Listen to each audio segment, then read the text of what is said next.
రోజు రోజుకి గోల్డ్ రేట్లు పెరుగుతున్నాయి. తాకట్లో ఉన్న బంగారానికి వడ్డీలు పెరుగుతున్నాయని టెన్షన్ పడుతున్నారా? కొమ్మూరి గోల్డ్ వచ్చాక ఆ టెన్షనే పోయింది. కొమ్మూరి గోల్డ్. నమస్తే, దిస్ ఇస్ సౌర్య. బ్రిటన్ లో అత్యంత ఘోరాలు జరుగుతూ ఉన్నాయి. చిన్నారుల మీద గ్రూమింగ్ పేరుతోనే వందలాది మంది మీద అత్యాచారాలు జరుగుతూ ఉన్నాయి, అది కూడా కొన్ని వందల సార్లు.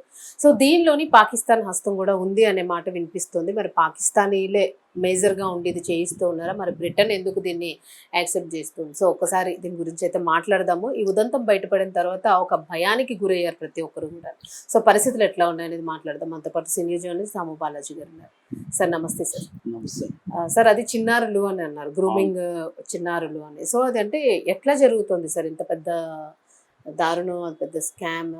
నిన్న బ్రిటిష్ పార్లమెంట్ లో రూపర్ట్ లోవే అనే ఒక ఎంపీ ఒక నివేదికను ఆయన ప్రైవేట్ గా సర్వే చేసి ఒక ఇన్వెస్టిగేట్ చేసి ఒక రిపోర్ట్ తయారు చేశారు. ఆ రిపోర్టును ఆయన చదివి వినిపిస్తుంటే ఒక్కసారిగా ప్రపంచం షాక్ అయింది. అది లైవ్ లో ప్రచారం అవుతా ఉంది. అది విని అందరూ షాక్ అయ్యారు. ఎందుకంటే వందలాది మంది చిన్న ఆడపిల్లలు, అంటే 11 ఏళ్ళ నుంచి 15 years 16 years ఆ లోపల ఆడపిల్లలు, వాళ్ళని ఒక గ్రూమింగ్ గ్యాంగ్ అంటారు. ఈ గ్రూమింగ్ గ్యాంగ్ అనేది కొన్ని ఏండ్ల నుంచి అలాంటి ఆడపిల్లలను వేలాది మంది ఆడపిల్లల్ని వాళ్ళు తమ కంట్రోల్లోకి తెచ్చుకొని ఒక్కొక్క ఆడపిల్లని 100 మంది, 200 మంది, 600 మందిలో 700 మంది రేపులు, అంటే సంవత్సరాల తరబడి రేపులు చేయడం అన్నది షాకింగ్ గురి చేసింది. అంటే ఒక మామూలుగా ఇంగ్లాండ్, యూకే అంటేమో యూకేలో ఇంగ్లాండ్, వేల్స్, తర్వాత స్కాట్లాండ్, నార్త్ ఐలాండ్ ఇవన్నీ కలిపి యూకే అంటారు, United Kingdom of the great Britain. అది కాకుండా అందులో ఇంగ్లాండ్ పార్ట్. ఇప్పుడు మనం మాట్లాడుకునేది బేసిక్ గా ఇంగ్లాండ్ లో ఉండే అనేక ప్రాంతాల్లో ఇది జరిగిందనమాట. సో ముఖ్యంగా రోథర్హాము, రోచ్డేలు, హడ్డర్స్ఫీల్డ్, టెల్ఫోర్డు, ఆక్స్ఫోర్డు, ఓల్డ్ హ్యామ్స్, ఇలాంటి అనేక, న్యూయార్క్ షోరు, ఇట్లాంటివి ఉన్నాయి. అనేక టౌన్లలో ఇది ఎప్పటి నుంచో జరుగుతుంది. అంటే 97 నుంచి జరుగుతుంది అనమాట.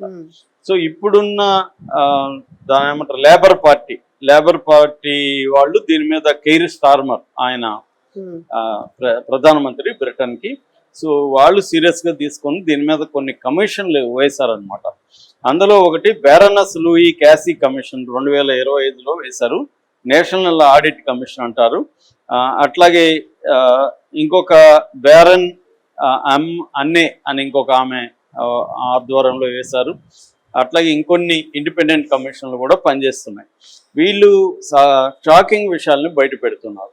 అంటే ఇందులో కొన్ని విక్టిమ్స్ వాంగ్మూలాలు కూడా ఉన్నాయి. ఒక విక్టిము, ఒక అమ్మాయి, 12 ఏళ్ళ అమ్మాయి, ఆ అమ్మాయిని అత్యాచారం చేసి జాక్ డేనియల్స్ బాటిల్తో, వైన్ బాటిల్, విస్కీ బాటిల్తో అమ్మాయిని దాడి చేశారు.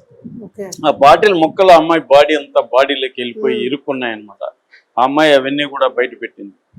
ఇంకొక అమ్మాయి అయితే 13 ఏళ్ల నుంచి స్టార్ట్ చేసి 16 ఏళ్ల వరకు 3 ఏళ్ల పాటు 600 నుంచి 700 మంది ఆ అమ్మాయిని రేప్ చేశారు. అంతమంది డైలీ వచ్చి రేప్ చేయడం. ఇంకొక అమ్మాయి 15 ఏళ్ళ అమ్మాయి, ఆ అమ్మాయికి వీళ్ళ రేపులు తట్టుకోలేక తీవ్రమైన రక్తస్రావం అవుతుంటే హాస్పిటల్కి వెళ్తే అమ్మాయి భయంతో ఏమి చెప్పలేకపోతుంటే వాళ్ళు ఆ అమ్మాయిని కనుక్కొని ఏం విషయాలు చెప్పకుండా, అవేమి చేయకుండా ఓన్లీ మెడిసిన్ ఇచ్చి పంపించేశారు. అంటే ఇక్కడ ఏమవుతుందంటే వ్యవస్థలన్నీ ఫెయిల్ అయినాయి. అంటే పోలీసులేమో వీళ్ళంతా ప్రాస్టిట్యూట్, చెత్త, పనికిమాలినోళ్ళు, వీళ్ళని మనం పట్టించుకునేదని పోలీసులు. హాస్పిటల్స్ మనకెందుకు ఈ పెంట, వీళ్ళు వీళ్ళతో మనం డీల్ చేస్తే రేపు మన లీగల్ గా మనం ఇరుక్కోవాలని వాళ్ళు. ఇలాగా అన్ని వ్యవస్థలు అనమాట. అంటే చైల్డ్ హోమ్స్ లో వీళ్ళు ఉంటారు, వాళ్ళు పట్టించుకోలేదు, హాస్పిటల్స్ పట్టించుకోలేదు, పోలీస్ యంత్రాంగం పట్టించుకోలేదు, గవర్నమెంట్ పట్టించుకోలేదు. అంటే కంప్లీట్ గా వ్యవస్థల వైఫల్యం. అయితే ఈ గ్రూమింగ్ గ్యాంగ్స్ ఎవరు అంటే మేజర్ గా పాకిస్తాన్, అంటే బ్రిటన్ లో ఉండే పాక్ జాతీయులు, బ్రిటిష్ పాకిస్తానీస్ అంటారు వాళ్ళు.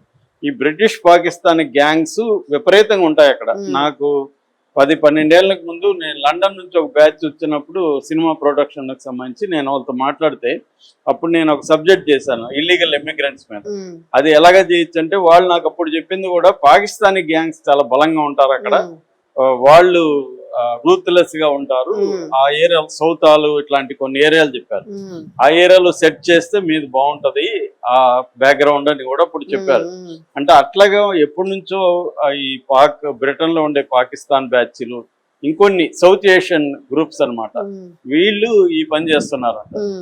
సో వీళ్ళు ఏంటంటే అక్కడ ఉన్న క్రిస్టియన్ అమ్మాయిల్ని, అంటే మతం కూడా దీంట్లో మిక్స్ Okay. అయింది. అక్కడ ఉన్న క్రిస్టియన్ అమ్మాయిల్ని వాళ్ళని అందరినీ ఏంటంటే మీరు పనికి మాలోళ్ళు, మీ దేవుడు వేస్ట్, ఇప్పుడు చూడు మీ దేవుడు మిమ్మల్ని కాపాడుతాడా అని చెప్పడం, అవును. అట్లాగే మీకు మోరల్స్ ఉండవు అని వాళ్ళని అంటే బ్రెయిన్ వాషింగ్ చేయడం. అవును. చిన్నపిల్లలు కదా, బ్రెయిన్ వాష్ చేయడం. రెండోది ఏంటంటే నైట్ టైమ్ ఎకనామీ అంటారు. నైట్ టైమ్ ఎకనామీ అంటే నైట్ లైఫ్ సంబంధించిన వ్యవస్థ. Hmm. అంటే టేక్ అవేస్, టాక్సీ ర్యాక్స్, కొన్ని చీప్ పబ్స్ ఇవన్నీ ఉంటాయి. ఇక్కడ ఈ అమ్మాయిలు ట్రాప్ చేస్తారు వీళ్ళు. అట్లాగే కొన్ని హోమ్స్ లో వాళ్ళ యాజమాన్యంతో మాట్లాడుకొని తీసుకెళ్లిపోతారు. Hmm. అలాగా వీళ్ళు తీసుకెళ్లి వాళ్ళకి బాయ్ ఫ్రెండ్లుగా కొంతమంది నటిస్తారు.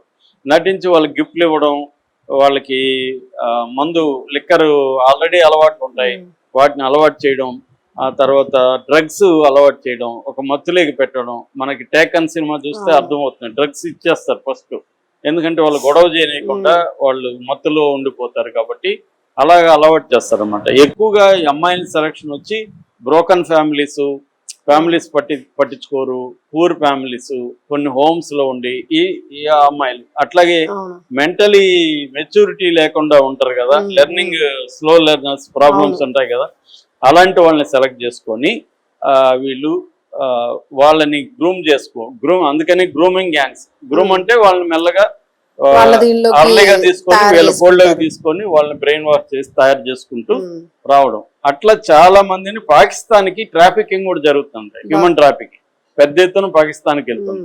సో ఇదంతా ఇప్పుడు నిన్న పార్లమెంట్ లో ఆయన చదువుతుంటే షాక్ అయ్యారు. అంటే ఇది $multi-billion వ్యాపారం జరుగుతుంది.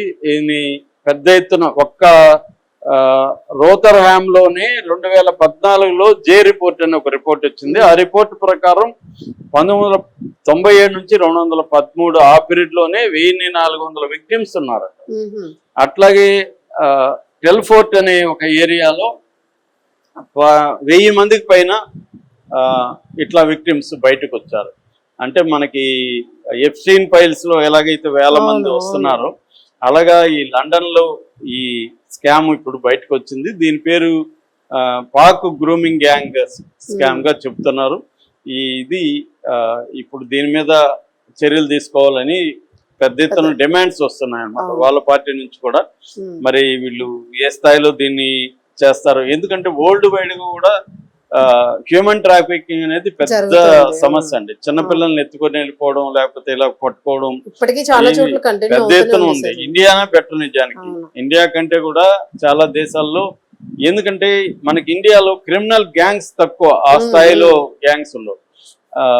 అక్కడ దొరికే ఛాన్సులు ఉంటాయి. అక్కడ అట్లా కాదు, ఆ స్థాయి గ్యాంగ్స్ ఉన్నారు. అక్కడ మనలాగా పౌర సమాజం యాక్టివ్ గా ఉండదు, ఎవరికి వాడు నాకేం సంబంధం అనుకుంటారు.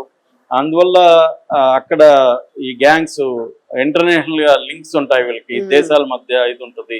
పైగా ఇది పెద్ద ట్రేడ్, $1 బిలియన్ డబ్బులు వస్తాయి అన్నమాట. సో అందుకని, ఎందుకంటే చాలా మందికి యంగ్ అమ్మాయిలు ఇష్టపడతారు.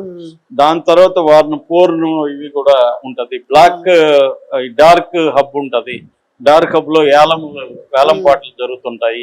అందువల్ల ఇది పెద్ద $multi-billion స్కామ్ కాబట్టి ఇది ఎప్పటి నుంచో జరుగుతుంది. ఆశ్చర్యం చూడండి, 97 నుంచి జరుగుతుంటే బ్రిటిష్ గవర్నమెంట్ ఏం చేస్తున్నారు, దీన్ని అరికట్టడంలో ఫెయిల్యూర్ క్లియర్ గా.